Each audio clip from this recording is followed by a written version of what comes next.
চলতি মাসের প্রথমার্ধে ভারী বৃষ্টির কারণে সিলেট অঞ্চলে স্বল্পমেয়াদী বন্যা দেখা দিতে পারে।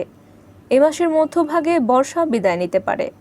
একই সঙ্গে অক্টোবরে একটি লঘুচাপ, নিম্নচাপ বা ঘূর্ণিঝড়ে রূপ নিতে পারে বলেও জানিয়েছে আবহাওয়া অধিদপ্তর। বাংলাদেশ আবহাওয়া অধিদপ্তরের দীর্ঘমেয়াদী পূর্বাভাস দিতে গঠিত বিশেষজ্ঞ কমিটি এই পূর্বাভাস দিয়েছে। 12 বছরের রিপ্লেসমেন্ট গ্যারান্টি নিয়ে তানভীর মেটালি প্রথম বাংলাদেশে। তানভীর মেটালের স্মার্ট পণ্য ব্যবহার করুন, স্মার্ট হন।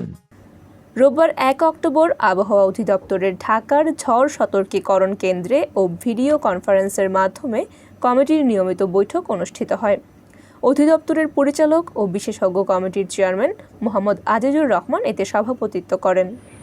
দীর্ঘমেয়াদী পূর্বাভাস প্রতিবেদনে জানানো হয়, সামগ্রিকভাবে দেশে স্বাভাবিক বৃষ্টিপাতের সম্ভাবনা আছে। এ মাসে বঙ্গোপসাগরে 1 থেকে 3টি লঘুচাপ সৃষ্টি হতে পারে। এর মধ্যে একটি নিম্নচাপ বা ঘূর্ণিঝড়ে রূপ নিতে পারে। এছাড়া অক্টোবর মাসে দেশের প্রধান নদ নদীর স্বাভাবিক প্রবাহ বিরাজমান থাকতে পারে।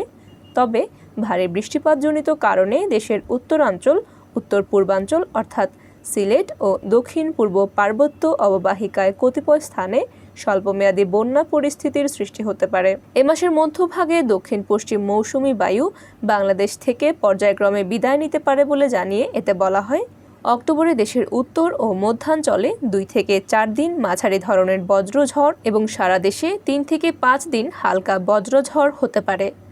দিন ও রাতের তাপমাত্রা ক্রমান্বয়ে হ্রাস পেতে পারে, তবে দিন ও রাতের তাপমাত্রা স্বাভাবিক অপেক্ষা কিছুটা বেশি থাকতে পারে।